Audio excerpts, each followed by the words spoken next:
Baiklah, di sini saya akan menjelaskan mengenai yang pertama, pengenalan mata kuliah aljabar dan ruang lingkupnya.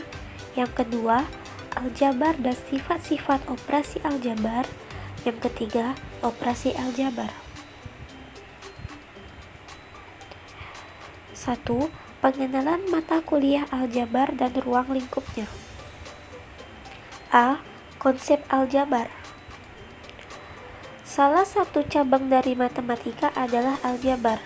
Aljabar adalah salah satu cara untuk menemukan struktur, hubungan, dan kualitas yang ditempatkan dalam kehidupan nyata melalui persamaan dan kemudian memecahkan masalah tersebut. Konsep aljabar menekankan hubungan antara jumlah, termasuk fungsi, cara untuk mewakili hubungan matematika dan menganalisis perubahan.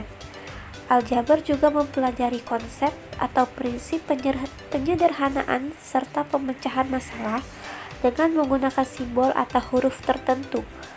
Konsep aljabar biasa digunakan oleh para matematikawan di dalam proses pencarian pola dari suatu bilangan. B. Ruang lingkup aljabar. Ruang lingkup aljabar meliputi konsep, struktur, dan prinsip-prinsip bagaimana memanipulasi simbol-simbol, dan simbol tersebut dapat digunakan untuk mempresentasikan ide-ide dan memperoleh pandangan terhadap suatu situasi. C. Fungsi aljabar.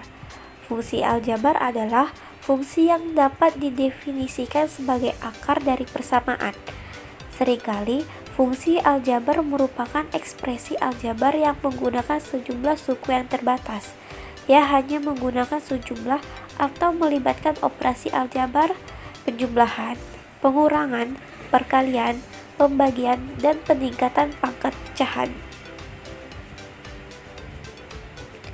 2. Aljabar dan sifat-sifat operasi aljabar. A. Pengertian aljabar. Aljabar adalah bagian dari ilmu matematika, meliputi teori bilangan, geometri, dan analisis penyelesaiannya. Secara harfiah, aljabar berasal dari bahasa Arab yaitu aljabar atau yang dibaca aljab. Ilmu ini dibuat oleh Muhammad ibn Musa al-Khawarizmi dalam bukunya mengenai konsep dan bentuk aljabar, ditulis sekitar tahun 820. Ia merupakan seorang matematikawan, astronomer, dan geograf. Ia dijuluki sebagai The Father of Algebra. Dalam bahasa Inggris, aljabar dikenal dengan istilah algebra. Aljabar atau algebra merupakan salah satu cabang dalam ilmu matematika yang sangat luas cakupannya. Sedangkan aljabar itu sendiri diartikan sebagai cabang ilmu matematika yang mempelajari simbol matematika dan aturan yang digunakan untuk memanipulasi simbol tersebut. Aljabar dapat mempermudah dalam memecahkan permasalahan daripada metode konvensional, yaitu permasalahan dalam kata-kata. B. Kalimat matematika dalam bentuk aljabar. Variabel. Variabel sering disebut juga peubah, merupakan simbol atau lambang yang mewakili suatu bilangan, sedang bilangan tersebut belum diketahui nilainya secara jelas. Umumnya, variabel disimbolkan dengan huruf kecil. Contohnya adalah penggunaan variabel X dan Y pada 5X ditambah 2Y. Suku. Suku adalah nilai yang menyusun suatu bentuk aljabar, baik berwujud variabel ditambah koefisien maupun konstanta. Terdapat berbagai macam bentuk aljabar, di antaranya: yang pertama, suku 1 tidak memiliki tanda operasi hitung atau selisih. Contohnya 3x, 4y kuadrat, 5p. Yang kedua, suku 2 terdapat satu tanda operasi hitung atau selisih. Contohnya 4x ditambah y, 4p ditambah 3r, 7x ditambah 7x kuadrat ditambah 7. Yang ketiga, suku ketiga terdapat dua tanda operasi hitung atau selisih. Contohnya 3a ditambah b ditambah 3, X ditambah Y ditambah 5Z. Derajat dan suku jenis aljabar. Derajat dalam aljabar adalah nilai pangkat tertinggi yang dimiliki oleh variabel seperti 4x pangkat 3 ditambah 3x kuadrat ditambah 2x ditambah 1 sama dengan 0. Sedangkan suku jenis dalam aljabar dibagi menjadi dua bagian, yaitu suku sejenis, yaitu suku-suku yang memiliki variabel yang sama dan pangkat yang sama pula. Contohnya 2x, 3x, x, yaitu berpangkat 1. Yang kedua, suku tak sejenis, yaitu suku-suku yang memiliki variabel yang berbeda ataupun variabel yang sama namun pangkat yang berbeda. Contohnya 2x, 2xy, 4y, dan 2y kuadrat. Koefisien. Koefisien adalah faktor konstanta dari suatu suku, berupa sebuah bilangan yang menempel pada variabel. Misalnya, pada 3x, maka 3 adalah koefisiennya. Konstanta. Konstanta merupakan suku pada aljabar yang tidak memuat variabel, hanya berupa bilangan saja. Contohnya pada aljabar 3x ditambah 8, maka 8 adalah konstantanya. Analisis adalah proses pemecahan suatu masalah kompleks menjadi bagian-bagian kecil, sehingga bisa lebih mudah dipahami. Teori bilangan adalah cabang dari matematika murni yang mempelajari sifat-sifat bilangan bulat. Geometri adalah cabang matematika yang bersangkutan dengan pernyataan, bentuk, ukuran, posisi relatif gambar, dan sifat ruang. Pemecahan masalah adalah bagian dari proses berpikir. Simbol adalah lambang yang mengandung makna atau arti. C. Sifat-sifat operasi aljabar.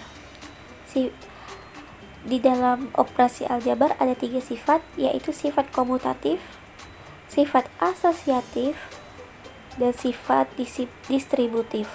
Sifat komutatif adalah merupakan sifat yang berlaku pada penjumlahan dan perkalian dalam aljabar.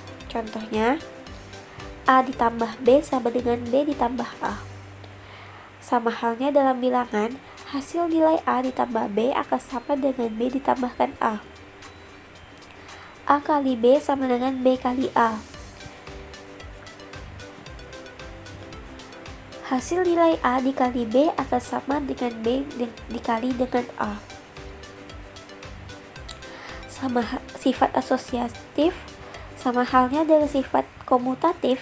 Sifat asosiatif juga berlaku pada penjumlahan dan perkalian dalam aljabar, namun dengan bentuk yang berbeda. Misalnya, dalam kurung A plus B ditambah C sama dengan A plus di dalam kurung B plus C, di mana dalam aljabar dalam penjumlahan seperti di atas, peletakan tanda kurung baik yang dikurung A ditambah B aja maupun B ditambah C akan menghasilkan hasil yang sama halnya dengan perkalian. Misalnya, A dalam kurung A kali B dikali C sama dengan A dalam kurung B dikali C. Sifat distributif berbeda dengan sifat komutatif maupun asosiatif. Sifat distributif merupakan sifat yang mengandung operasi perkalian menjadi penjumlahan atau pengurangan. Sifat ini merupakan sifat yang akan paling sering kita temukan dalam operasi perhitungan aljabar. Contohnya, A dalam kurung B ditambah C sama dengan dalam kurung A kali B ditambah dalam kurung A kali C, itu dalam penjumlahan. A dalam kurung B dikurang C sama dengan dalam kurung A kali B dikurang dalam kurung A kali C dalam pengurangan. Contoh soal, jumlahkan 3A ditambah 5B ditambah 7C dengan 4B ditambah 5A ditambah 3C dengan cara yang pertama mengelompokkan, yang kedua menyusun ke bawah. Penyelesaiannya, cara pengelompokan yaitu dengan dalam kurung 3A ditambah 5B ditambah 7C ditambah dalam kurung 4B ditambah 5A ditambah 3C menjadi dalam kurung 3A ditambah 5A ditambah dalam kurung 5B ditambah 4B ditambah dalam kurung 7C ditambah 3C, yaitu dengan mengambil suku-suku yang sama atau variabel yang sama, menjadi 3 ditambah 5A ditambah dalam kurung 5 ditambah 4B ditambah 7 ditambah 3C menjadi 8A ditambah 9B ditambah 10C. Atau dengan cara menyusun ke bawah seperti pada penjelasan di bawahnya dengan gambar berikut.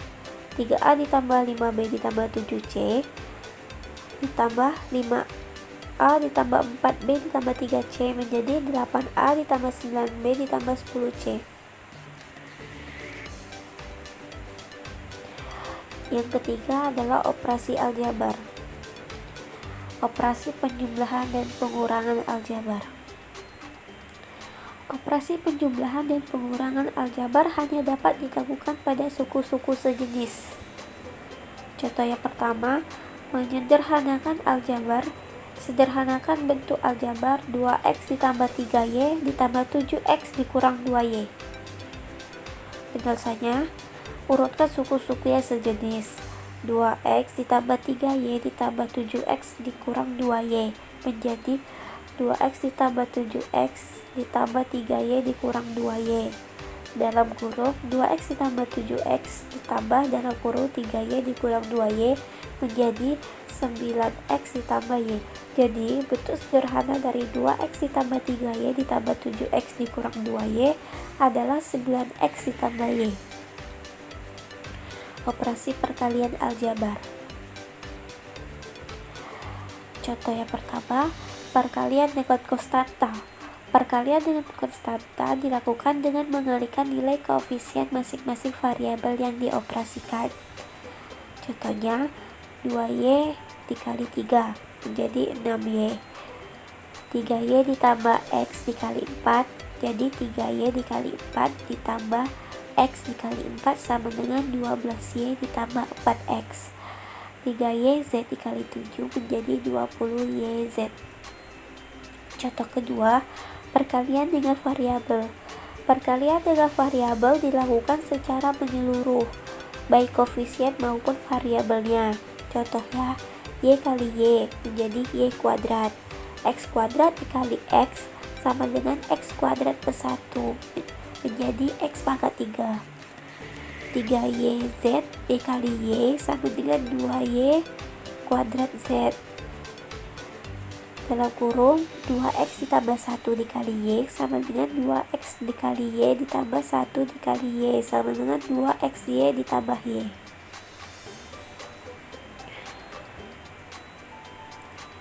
Operasi pembagian aljabar.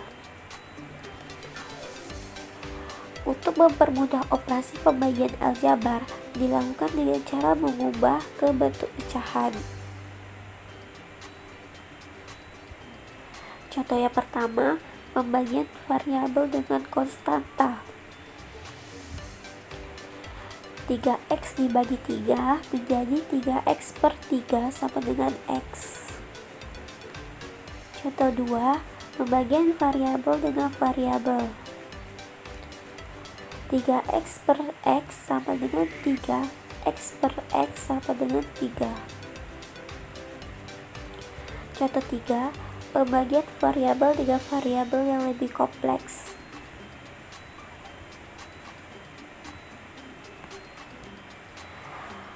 Contohnya, 8x kuadrat y per 2x menjadi 8 per 2 x kuadrat per y per x sama dengan 4xy. Operasi perpangkatan aljabar. Contoh 1, 2x pangkat 3 menjadi 2 pangkat 3x pangkat 3 menjadi 8x pangkat 3, atau 2x pangkat 3 sama dengan 2x dikali 2x dikali 2x sebanyak 3 kali, sama dengan 8x pangkat 3. Baiklah, saya akan melanjutkan dari penjelasan Medi sebelumnya. Di sini saya akan menjelaskan operasi aljabar lanjutan, eksponen dan bentuk akar, dan logaritma. Yang pertama, saya menjelaskan operasi aljabar lanjutan. Yang pertama, dalam operasi aljabar lanjutan itu, ada yang namanya pemfaktoran dengan sifat distributif. Pada dasarnya, memfaktorkan suatu bilangan berarti menyatakan suatu bilangan dalam bentuk perkalian faktor-faktornya. Pada bagian ini, akan dipelajari cara-cara memfaktorkan suatu bentuk aljabar dengan menggunakan sifat distributif. Dengan sifat ini, bentuk aljabar AX ditambah AY dapat difaktorkan menjadi A buka kurung X ditambah Y, di mana A adalah faktor persekutuan dari AX dan AY. Yang kedua, selisih 2 kuadrat. Perhatikan bentuk perkalian A tambah B dikali A kurang B. Bentuk ini dapat ditulis A tambah B dikali A kurang B sama dengan A kuadrat kurang AB tambah AB dikurang B kuadrat sama dengan A kuadrat dikurang B kuadrat. Jadi bentuk A kuadrat kurang B kuadrat dapat dinyatakan dalam bentuk perkalian A tambah B dikali A kurang B.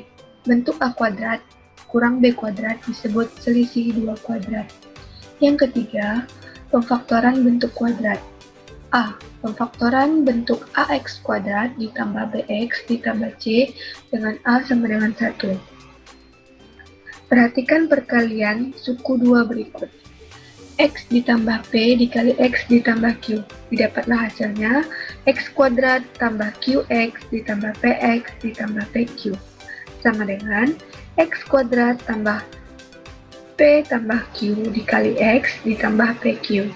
Jadi bentuk X kuadrat tambah P tambah Q dikali X ditambah PQ dapat difaktorkan menjadi X tambah P dikali X tambah Q.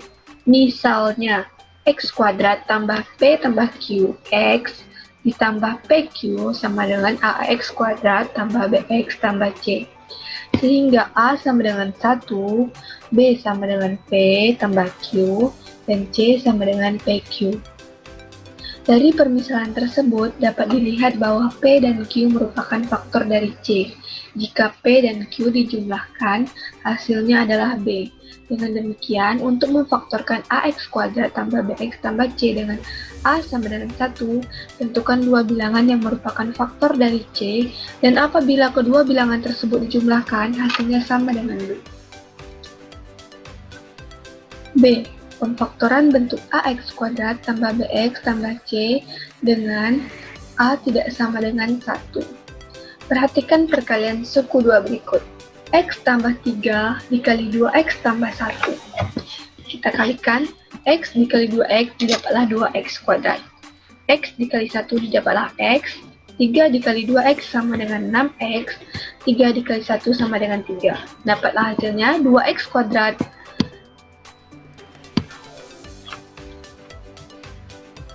2X kuadrat tambah 7X ditambah 3. Dengan kata lain, bentuk 2X kuadrat tambah 7X tambah 3 difaktorkan menjadi X tambah 3, 2X tambah 1. Adapun cara memfaktorkan 2X kuadrat tambah 7X tambah 3 adalah dengan membalikkan tahapan perkalian suku 2 di atas 2X kuadrat ditambah 7X ditambah 3. Jadi, 2X kuadrat ditambah X tambah 6X, karena 7X itu berasal dari 1 ditambah 6 ditambah 3. Uraikan 7X menjadi penjumlahan dua suku, yaitu pilih X tambah 6X. Jadi, 2X kuadrat ditambah X ditambah 6X ditambah 3. Menjadilah, diuraikan lagi menjadi X 2 dikali 2X tambah 1. Karena X dikali 2X sama dengan 2X kuadrat, sedangkan X dikali 1 dapatlah nilai X. Lalu diuraikan lagi menjadi 3 dikali 2X tambah 1. Ini merupakan faktor menggunakan sifat distributif. Dapatlah hasilnya X tambah 3 dikali 2X ditambah 1. hasilnya sama dengan soalnya, bukan? Dari uraian tersebut dapat kamu ketahui cara memfaktorkan bentuk ax kuadrat tambah bx tambah c dengan a bukan sama dengan 1 sebagai berikut. Uraikan bx menjadi penjumlahan dua suku yang apabila kedua suku tersebut dikalikan hasilnya sama dengan ax kuadrat dikali c. Contoh soalnya, faktorkan bentuk 2x kuadrat tambah 11x tambah 12. Cara penyelesaiannya, 2x kuadrat tambah 11x tambah 12 sama dengan, kita uraikan, 2x kuadrat ditambah 3x ditambah 8x ditambah 12.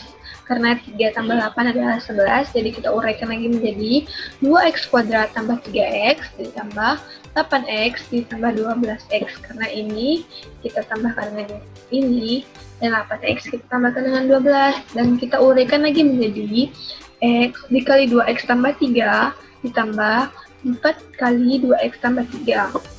Lalu kita dapatlah hasilnya x tambah 4 dikali 2x ditambah 3. Jadi 2x kuadrat tambah 11x tambah 12 sama dengan x tambah 4 dikali 2x tambah 3. Yang kelima, eksponen dan bentuk akar. Pengertian eksponen. Eksponen adalah bentuk perkalian suatu bilangan yang sama secara berulang-ulang. Mungkin Kuiperan biasa mendengar istilahnya sebagai bilangan berpangkat. Contohnya sebagai berikut. AB sama dengan A dikali A dikali A dikali A dikali A sampai N dibagi B kali. Yang kedua, sifat-sifat eksponen. Teman-teman bisa lihat dari nomor 1 sampai 8 ini ialah sifat-sifat eksponen. Yang dimana yang pertama, A pangkat M dikali A pangkat N sama dengan A tambah pangkat M tambah N. Kalau dibagi itu M kurang N. Kalau dikali A pangkat M dipangkatkan lagi N, berarti itu A sama dengan A dipangkatkan M dikali N. Dan begitu seterusnya. Dan nomor 1 sampai 8 ini merupakan sifat-sifat eksponen. Contoh soal eksponen, diketahui 32x kurang 1 dikurang 1 sama dengan 2 kali 3x dikurang 1. Hitunglah nilai 9x. Penyelesaiannya, 32x dikurang 1 dikurangkan lagi 1 sama dengan 2 dikali 3x dikurang 1. 32x dibagi 31 dikurang 1 sama dengan 2 kali 3x per 31. Ini kita sama-sama bagikan 31. Lalu 32x dikurang 3 sama dengan 2 kali 3x. 32x dikurang 2 kali 3x dikurang 3 sama dengan 0. Misalkan A sama dengan 3x, maka 32x kurang 2 dikali 3x kurang 3 sama dengan 0. Jadi kita uraikan menjadi A kuadrat kurang 2A kurang 3 sama dengan 0. Karena kita pakai permisalan tadi kalau A itu sama dengan 3x. Lalu kita uraikan lagi menjadi A kurang 3 dikali A ditambah 1 sama dengan 0. Sini diketahui A sama dengan 3 dan A sama dengan negatif 1. Karena A sama dengan negatif 1 tidak mungkin memenuhi A sama dengan 3x, maka A sama dengan 3. Hingga A sama dengan 3x, A itu kita masukkan nilainya 3, jadi 3 sama dengan 3x.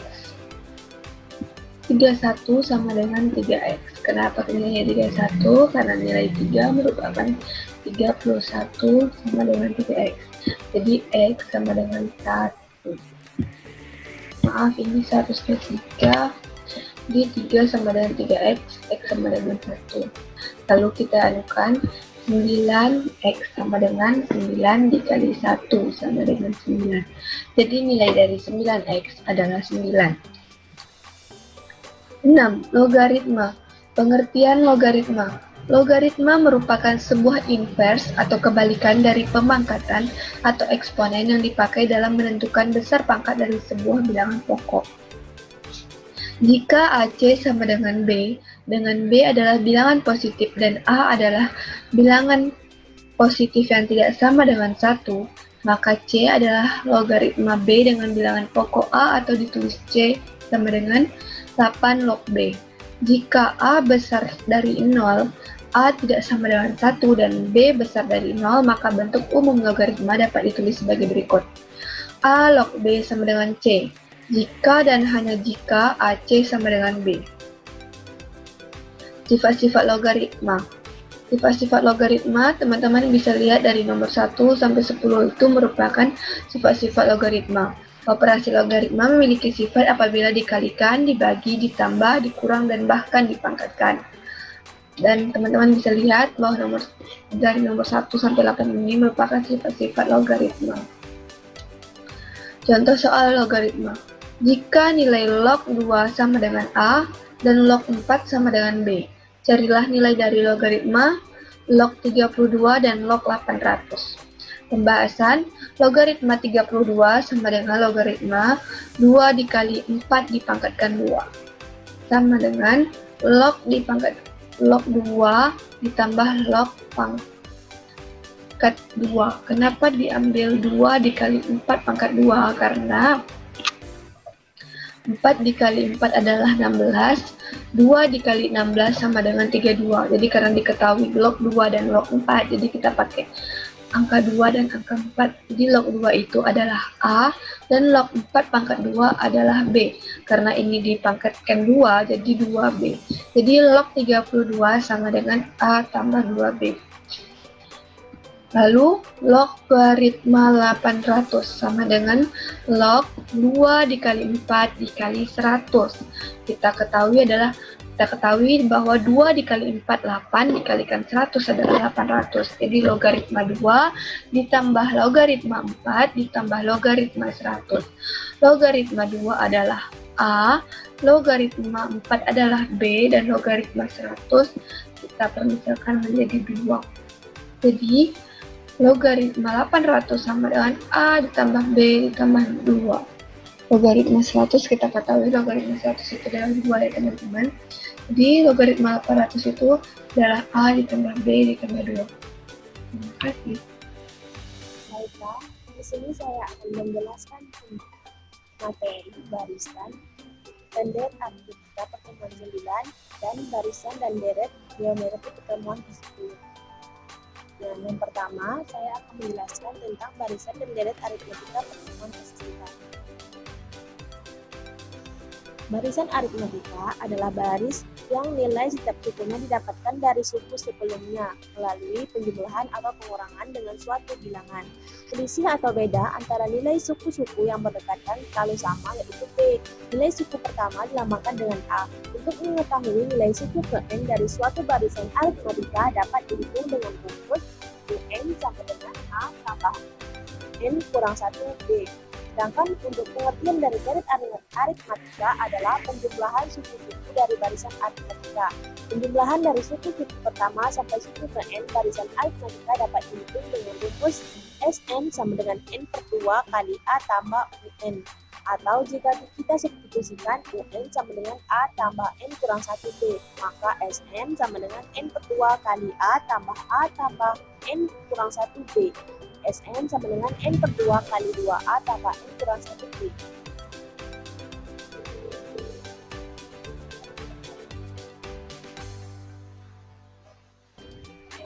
Deret aritmetika berkaitan dengan barisan aritmetika. Deret aritmetika yang disimbolkan dengan Sn merupakan jumlah N suku pertama dari barisan aritmetika. Dengan kata lain, penjumlahan dari suku-suku barisan aritmetika disebut dengan deret aritmetika. U1 tambah U2 tambah U3 dan seterusnya sampai tambah UN kurang 1, N kurang 2 tambah UN kurang 1 tambah UN sama dengan sigma N I sama dengan 1 UI. Rumus jumlah N suku pertama dari aritmetika tersebut adalah sebagai berikut.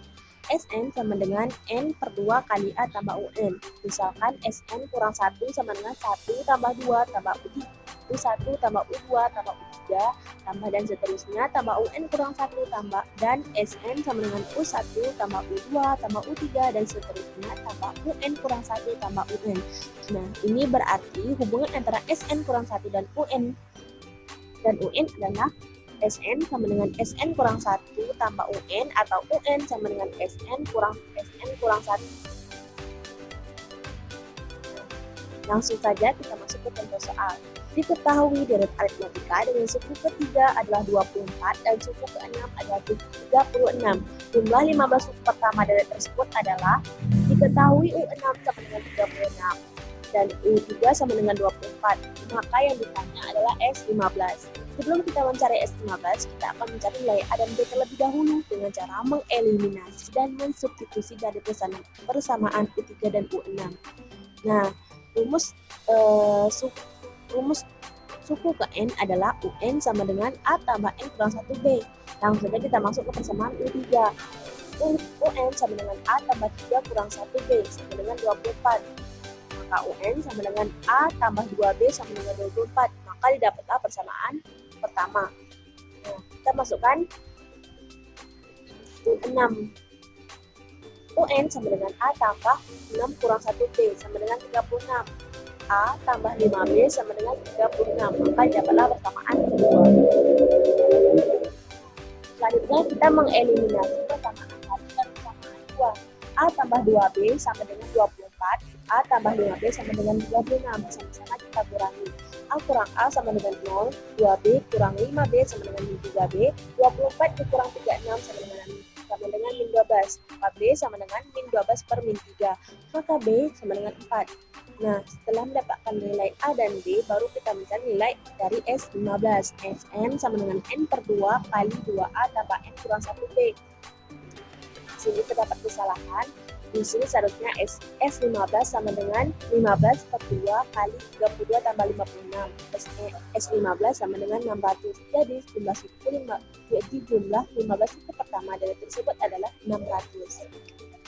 Nah, yang kedua, rumus jumlah N suku pertama dari bilangan 2 tambah 4 tambah 6 tambah dan seterusnya tambah UN adalah yang kita ketahui adalah A sama dengan 2 dan B sama dengan 2. Yang ditanya rumus jumlah N suku pertama barisan aritmatika tersebut. Nah, jadi kita jawab Sn sama dengan N per 2 kali 2A tambah N kurang 1B. Maka Sn sama dengan N per 2 kali 2 kali 2 tambah N kurang 1 kali 2. N per 2 kali 4 tambah 2N kurang 2 sama dengan N per 2 kali 2 tambah 2N sama dengan N per 2 kali 2 kali 1 tambah N sama dengan N kali 1 tambah N. Maka Sn sama dengan N tambah N kuadrat. Jadi rumus jumlah N suku pertama barisan aritmatika tersebut adalah Sn sama dengan N tambah 2N tambah N kuadrat. Nah, dalam suatu judul pertunjukan kursi dengan baris paling terdepan terdiri dari 12 kursi, baris kedua berisi 14 kursi, baris ketiga berisi 16 kursi, dan seterusnya. Banyaknya kursi pada baris ke-20 adalah, nah yang kita ketahui A-nya adalah 12 dan B-nya adalah 2. Nah langsung yang ditanya itu adalah U20. Nah sesuai kita jawab, UN sama dengan A tambah N kurang 1B. U20 sama dengan 12 tambah 20 kali kurang 1 kali 2 sama dengan 12 tambah 19 kali 2 sama dengan 12 tambah 38 karena 19 kali 2 sama dengan 38 sama dengan 50. Jadi banyaknya kursi pada baris ke-20 adalah 50 kursi. Nah, selanjutnya saya akan membahas materi tentang barisan dan deret geometri pertemuan ke-10. Barisan geometri merupakan barisan yang memenuhi sifat hasil bagi sebuah suku dengan suku sebelumnya yang berurutan. Selain itu, barisan geometri juga sering diistilahkan sebagai barisan ukur.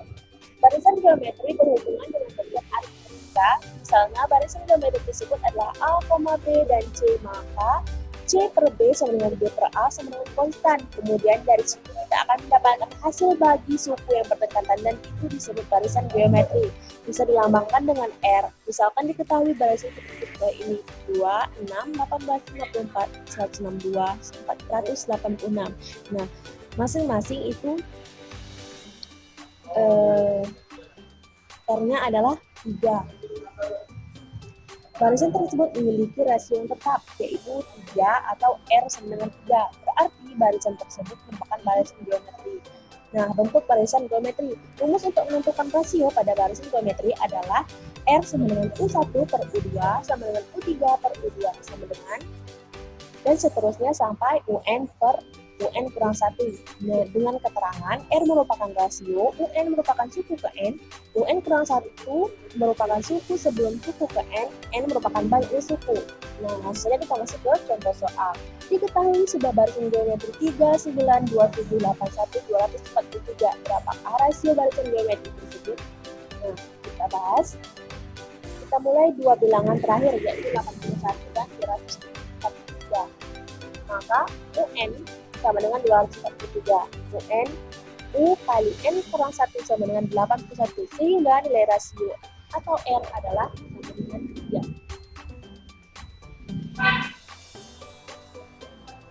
Suku ke N barisan geometri. Suku ke N nanti bisa ditentukan selama nilai N belum terlalu besar. Namun jika nilai N cukup besar, cara seperti itu sulit untuk dilakukan. Untuk memudahkan dalam menghitung suku ke N barisan geometri, maka kita gunakan persamaan U1, U2, U3, dan seterusnya. UN kurang 2, UN kurang 1, UN. Akibat adanya suku ke N tersebut dapat diperoleh A, AN, AR, AR kuadrat, dan seterusnya, ARN pangkat AR pangkat N kurang 3, AR pangkat N kurang 2, AR pangkat N kurang 1. Jika banyak suku atau N ganjil suku tengah atau UT, barisan geometri dapat dirumuskan sebagai berikut. UT sama dengan akar A kali UN dengan T sama dengan 1/2 kali N tambah 1. Sementara itu, jika di antara dua buah suku U1, U2, U3, dan seterusnya, UN, disisipkan ke buah bilangan sehingga terbentuk barisan geometri baru. Rasio dan banyak suku dari barisan tersebut akan berubah sesuai rumus berikut. R aksen sama dengan K tambah 1 akar R. N aksen sama dengan N tambah N kurang 1 K. Dengan keterangan R aksen merupakan rasio barisan geometri baru, R merupakan rasio barisan geometri lama. K merupakan banyak suku yang disisipkan. N aksen sama dengan banyak suku barisan geometri baru. N merupakan banyak suku barisan geometri lama. Perlu diingat bahwa suku pertama barisan baru sama dengan suku pertama barisan lama, dengan A merupakan suku pertama atau U1. Nah, misalnya kita masuk ke contoh soal. Diketahui suku ketiga dan suku keenam satu barisan geometri berturut-turut adalah 2 dan 4, 54. Jika nilai R besar dari 0, suku keempat adalah, nah, yang diketahui U3 adalah 2, U6 sama dengan 54. Yang ditanya R lebih besar dari 0 dan U4. Barisan geometri UN sama dengan AR pangkat N kurang 1, U3 sama dengan 2. Maka langsung masuk ke persamaan AR pangkat 3 kurang 1 sama dengan 2. AR pangkat 2 sama dengan 2, maka dapatlah persamaan pertama. U6 sama dengan 54. AR pangkat 6 kurang 1 sama dengan 54. AR pangkat 5 sama dengan 54. Maka dapatlah persamaan kedua. Persamaan 1 dibagi dengan persamaan 2. AR pangkat 2 per AR pangkat 5 sama dengan 2/54. R pangkat 2 kurang 5 sama dengan 1/27. Nah, setelah itu, maka R pangkat 3 sama dengan 1/27. Maka kita ingat lagi rumus polinomial A pangkat N sama juga dengan 1/A pangkat N. Maka R pangkat N juga sama dengan 1/R pangkat 3 sama dengan 1/27. R pangkat 3 sama dengan 27, maka R sama dengan 3 akar 27. R sama dengan 3. Selanjutnya kita mencari A dengan cara mensubstitusi R ke salah satu persamaan. Kita masuk ke persamaannya R pangkat 2 sama dengan 2. A kali 3 pangkat 2 sama dengan 2, 9A sama dengan 2. A sama dengan 2/9. Langsung mencari U4. U4 sama dengan AR pangkat 4 kurang 1. U4 sama dengan AR pangkat 3. U4 sama dengan 2/9 kali 3 pangkat 3. U4 sama dengan 2/9 kali 27. Maka dapatlah nilai U4-nya adalah 6. Nah, yang ketiga suku tengah barisan geometri. Kita dapat mencari suku tengah untuk barisan geometri yang memiliki N suku ganjil atau banyak suku Kaus ganjil, di mana diketahui suku pertama dan rasio, maka digunakan rumus UT sama dengan akar A kali R pangkat N. Dengan keterangan UT merupakan suku tengah, N merupakan baiknya suku, UN sama dengan suku ke N atau suku terakhir, A merupakan suku pertama dan N merupakan rasio. Namun, jika untuk mencari suku tengah yang kondisinya hanya diketahui suku pertama, banyaknya N suku dan suku terakhir, maka rumusnya UT sama dengan akar A kali UN. Nah, langsung saja masuk ke soal. Diketahui sebuah barisan geometri 5,10,20,40,80 dan seterusnya, 5.190.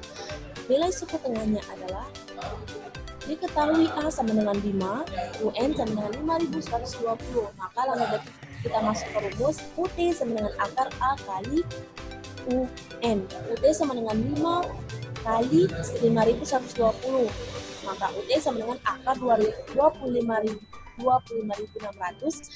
maka akar dari 25.600 sama dengan 160, maka dapatlah UT-nya adalah 160. Nah, keempat, sisipan barisan pada geometri. Misalkan menjumpai barisan geometri dengan rasio atau R, lalu barisan geometri tersebut disisipkan bilangan di setiap dua bilangan yang berdekatan. Setelah disisipkan bilangan tersebut, barisan geometri baru yang rasionya ke aksen pertanyaannya adalah berapakah barisan geometri yang baru? Untuk memudahkan kita, gunakan kesamaan berikut. R aksen sama dengan 4 tambah 1 akar R. Dengan keterangan R aksen sama dengan rasio barisan geometri baru, R merupakan rasio barisan geometri lama, dan K merupakan banyak suku yang disisipkan. Contoh soal, di antara 2 dan 162 disisipkan 3 bilangan, sehingga terjadi sebuah barisan geometri baru. Tentukanlah rasio barisan geometri baru. Pembahasan diketahui barisan geometri 2 dan 162. A sama dengan 2, L sama dengan 162 per 2 sama dengan 81, K sama dengan 3. Maka kita langsung masuk ke rumus R aksen sama dengan K tambah 1 akar R. R aksen sama dengan 3 tambah 1 akar 81. R aksen sama dengan 4 akar 3 pangkat 4. R aksen sama dengan 3 pangkat 4 per 4. R aksen sama dengan 3. Jadi, barisan geometri baru adalah 3. Nah, yang kedua, deret geometri. Deret geometri adalah hasil penjumlahan dari nilai suku-suku sebuah barisan geometri. Deret geometri dikenal juga dengan sebutan deret ukur. Contohnya, 1 tambah 2 tambah 4 tambah 8 tambah 16 dan tambah 32. 3 tambah 6 tambah 12 tambah 24 tambah 48 tambah 96. Untuk menghitung deret geometri terdapat dua rumus, yaitu rumus deret geometri turun dan rumus deret geometri naik. Rumus deret geometri turun hanya bisa digunakan jika 0 kecil dari L kecil dari R kecil dari 1. Rumusnya Sn sama dengan A kali 1 kurang R pangkat N per 1 kurang R. Nah, yang kedua, rumus deret geometri naik. Rumus deret geometri naik hanya bisa digunakan jika R lebih besar dari 1. Rumusnya Sn sama dengan A kali R pangkat N kurang 1 per R kurang 1. Dalam keterangan, Sn merupakan jumlah deret suku ke N, A merupakan suku pertama, R merupakan rasio dari suku. Nah, yang ketiga, deret geometri tak hingga. Barisan dan deret tak hingga itu terbagi menjadi dua jenis. Ada tak hingga divergen dan ada tak hingga konvergen. Nah, deret geometri tak hingga divergen adalah suatu deret yang nilai bilangnya semakin membesar dan tidak bisa dihitung jumlahnya. Bisa kita lihat seperti 1,3,9,27,81 dan seterusnya. Kalau ditanya berapa jumlah seluruhnya tidak bisa dihitung karena nilainya semakin membesar. Yang kedua, deret geometri tak hingga konvergen. Berbeda dengan divergen. Deret geometri tak hingga konvergen merupakan suatu deret di mana nilai bilangannya semakin mengecil dan dapat dihitung jumlahnya, seperti 4,2,1 per 2, 4,1 dan seterusnya hingga mendekati angka 0. Hal ini membuat deret geometri hingga konvergen dapat dihitung jika dihitung jumlah seluruhnya. Suatu barisan geometri yang banyaknya tidak terbatas atau bisa dikatakan tak hingga suku-suku yang akan dijumlahkan hasil yang menyatakan deret geometri tak hingga adalah S. Syarat terlebih dahulu jika kamu bertemu dengan nilai geometri tak indah konvergen, yaitu rasionya atau pengalinya harus antara min 1 sampai min 1 besar dari R besar dari 1. Dan ini berlaku untuk negatif dan positif. Karena geometri tak indah merupakan penyebelahan suku barisan geometri yang tidak terbatas, secara sistematis syarat geometri tak indah dirumuskan sebagai berikut. S tak indah sama dengan U1 tambah U2 tambah U3 tambah U4 dan seterusnya. Atau dapat juga ditulis dengan rumus berikut. S tak indah sama dengan A per 1 kurang R. Nah, kita soal. Suku pertama dan rasio antar suku dari suatu barisan geometri berturut-turut adalah 10 dan 2/3.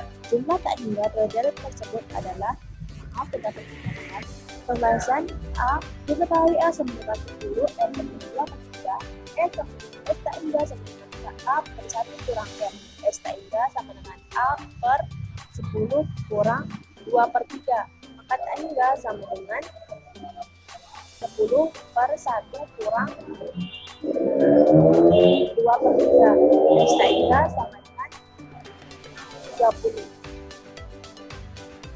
Rasio dan jumlah tak hingga dari suatu deret geometri berturut-turut adalah 1/6 dan 90.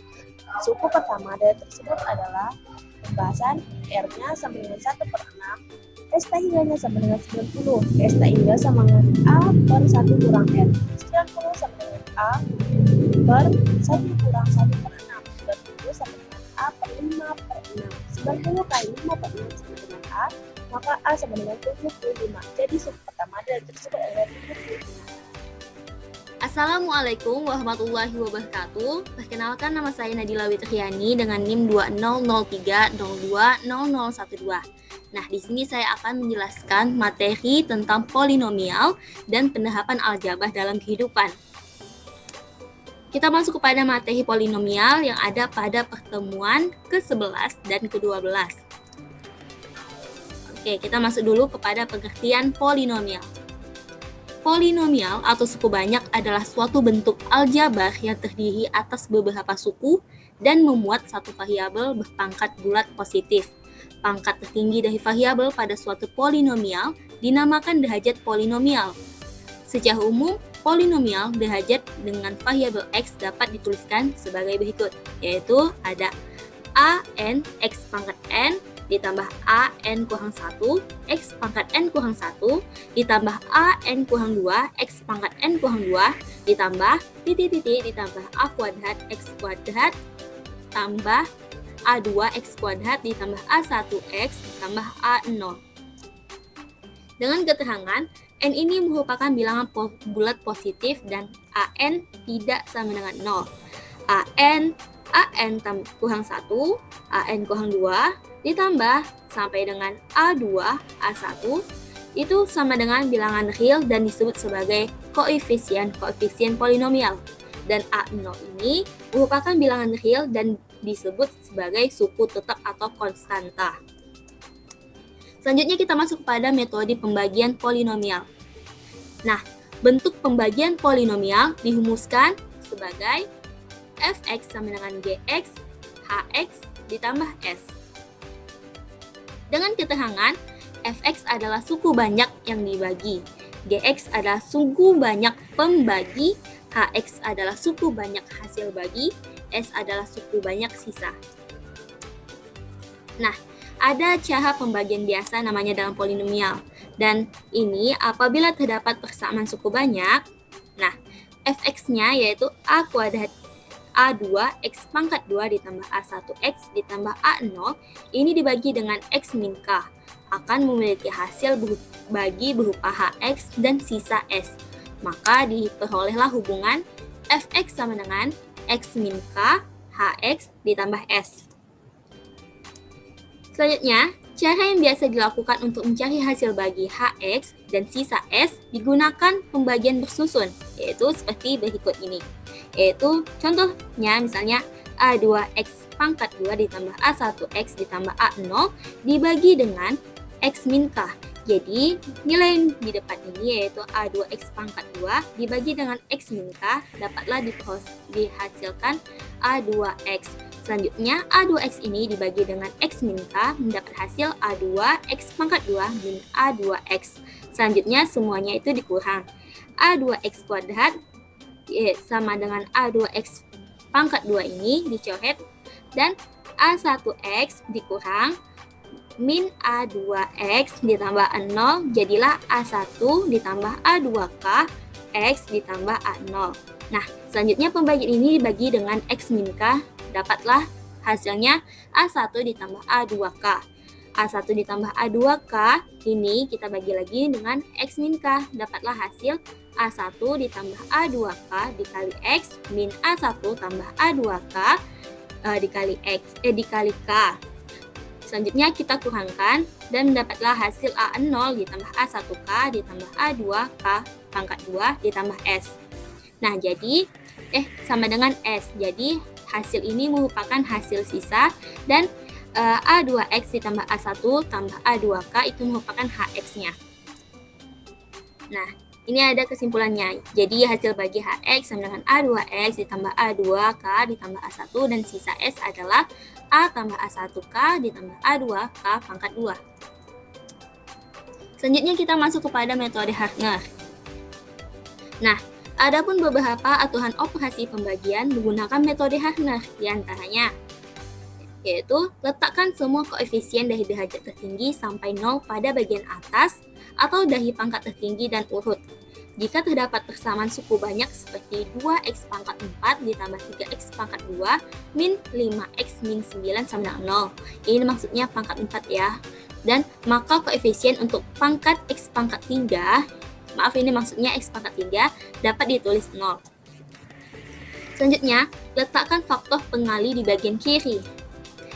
Selanjutnya, hasil bagi terletak di baris bawah bagian kiri, sedangkan bagian kanan adalah sisa. Nah, seperti ini kalau kita dapat simpulkan yaitu hasil bagi sama dengan kolom bagian kiri dibagi dengan koefisien derajat pembagi. Sedangkan untuk sisanya yaitu merupakan kolom bagian kanan. Nah, kita contohkan saja seperti gambar yang telah disediakan ini. Misalnya A2, A1, dan A0 yaitu dengan urut. Selanjutnya A2 kita turunkan saja ke bawah yaitu menjadi A2.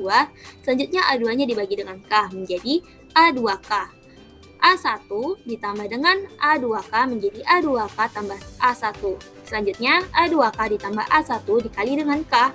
Dapatlah hasil A2K pangkat 2 ditambah A1K. Nah, selanjutnya A0 ditambah dengan A2K ditambah A1K. Dapatlah hasilnya A2K pangkat 2 ditambah A1K ditambah A0. Nah, ini merupakan koefisien hasil bagi HX. Nah, jadi kesimpulannya hasil bagi HX sama dengan A2X ditambah A2K ditambah A1 dan sisa S sama dengan A2K pangkat 2 ditambah A1K ditambah A0. Selanjutnya ada dalam polinomial ada namanya teorema, yaitu ada yang pertama teorema sisa. Nah, teorema ini digunakan untuk menentukan sisa pembagian suku banyak tanpa mengetahui persamaan suku banyak atau hasil baginya. Misalnya, fx dibagi dengan px dengan hasil bagi hx dan sisa hx sehingga diperoleh hubungan fx sama dengan px dikali hx ditambah sx. Untuk teorema yang kedua yaitu merupakan teorema faktor.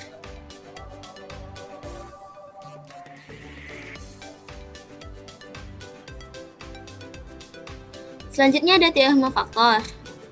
Nah, teorema ini digunakan untuk menentukan faktor atau akar-akar rasional dari suku banyak dengan cara Hartner. Terdapat dua konsep teorema faktor yaitu yang pertama, jika Px habis dibagi Qx atau mempunyai sisa 0, maka Qx adalah faktor dari Px. Yang kedua, jika Px sama dengan Fx dikali Gx, maka Fx dan Gx adalah faktor dari Px. Nah, selanjutnya kita masuk kepada contoh soal polinomial. Di sini saya mengambil salah satu contoh soal yaitu mengenai pembagian suku banyak.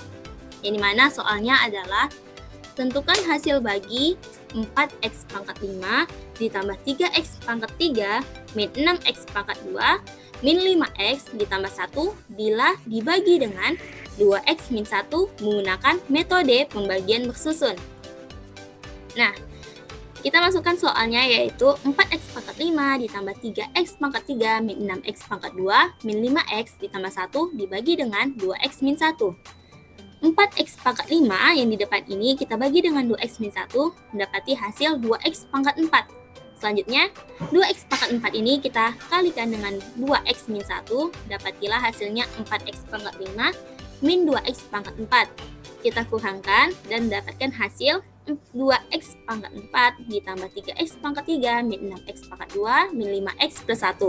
Selanjutnya yang ini kita bagikan dengan 2x min 1 dan dapatlah hasilnya x pangkat 3. X pangkat 3 ini kita kalikan dengan 2x min 1, dapat hasilnya 2x pangkat 4 min x pangkat 3. Kita kurangkan lagi dan dapatlah hasil 2x pangkat 4 sama 2x pangkat 4 ini kita coret ya karena habis. Selanjutnya 3x pangkat 3 ditambah dengan x pangkat 3 mendapat hasil 4x pangkat 3 min 6x pangkat 2 min 5x plus 1. Nah, selanjutnya 4x pangkat 3 min 6x pangkat 2 min 5x plus 1 kita bagi dengan 2x min 1 dapatlah hasilnya 2x pangkat 2.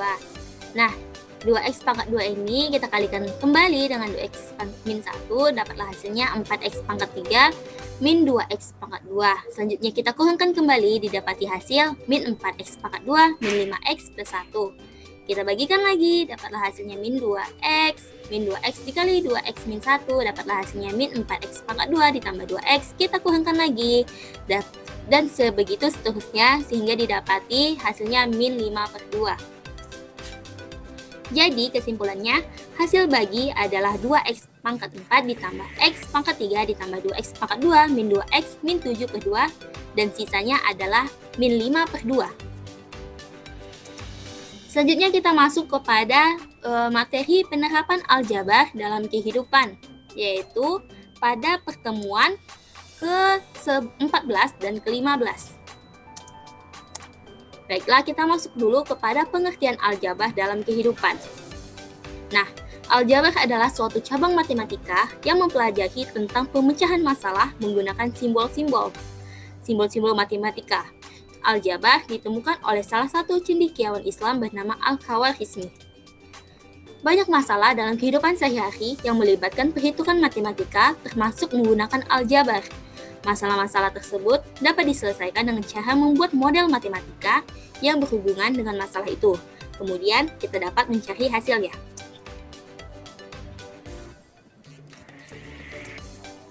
Selanjutnya ada penerapan aljabar bagi siswa. Jadi, penerapan aljabar bagi siswa ini tentu saja manfaat aljabar bagi para pelajar ini adalah salah satunya agar nilai ulangan matematika tidak jatuh saat diberi soal aljabar. Nah, selain itu, manfaat aljabar yang sering diterapkan siswa adalah untuk memanajemen uang saku yang diberikan orang tua tiap minggu. Selanjutnya ada penerapan aljabar bagi ibu rumah tangga.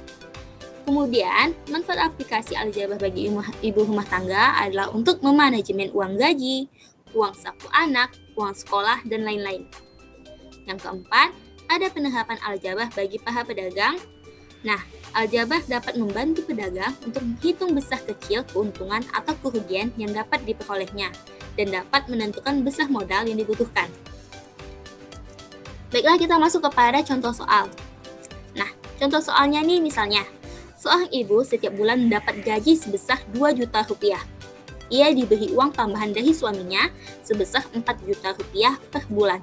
Dibutuhkan 1 juta rupiah untuk uang belanja per bulan, uang kesehatan 500.000 rupiah, dan uang sekolah total dari kedua anaknya sebesar 3 juta rupiah. Nah, sang ibu ini bingung berapa uang saku perorangan yang harus ia berikan untuk kedua anaknya tiap minggu. Tetapi uang per bulannya harus masih tersisa 1 juta rupiah untuk ditabung. Jika ibu itu pintar aljabar, maka ibu itu dapat menentukan uang saku tersebut secara tepat. Tetapi jika tidak, nah, cara menjawabnya kita menggunakan cara aljabar. kita anggap uang saku setiap anak per minggu itu sebagai X. Misalnya, 2 juta ditambah 4 juta dikurang 1 juta menjadi 1 juta ditambah 500 sama dengan 1 juta ditambah 500.000 ditambah 3 juta ditambah 4 dikali 2X. 6 juta dikurang 1 juta sama dengan 4.500.000 ditambah 8X. 5 juta ditambah 4.500.000 ditambah 8X. 5 juta kita pindahkan menjadi min 4.500.000 sama dengan 8X. 500 sama dengan 8X. Nah, jadi X-nya ini kita pindah luaskan menjadi 500.000 dibagi 8 dengan X sama dengan 62.500. Nah, mengapa 4X sama dengan 2X? Mengapa 4 dikali 2X? Karena 1 bulan sama dengan 4 minggu dan 2X itu adalah uang saku untuk 2 orang anaknya. Jadi, uang saku setiap anak dalam waktu seminggu adalah 62.500.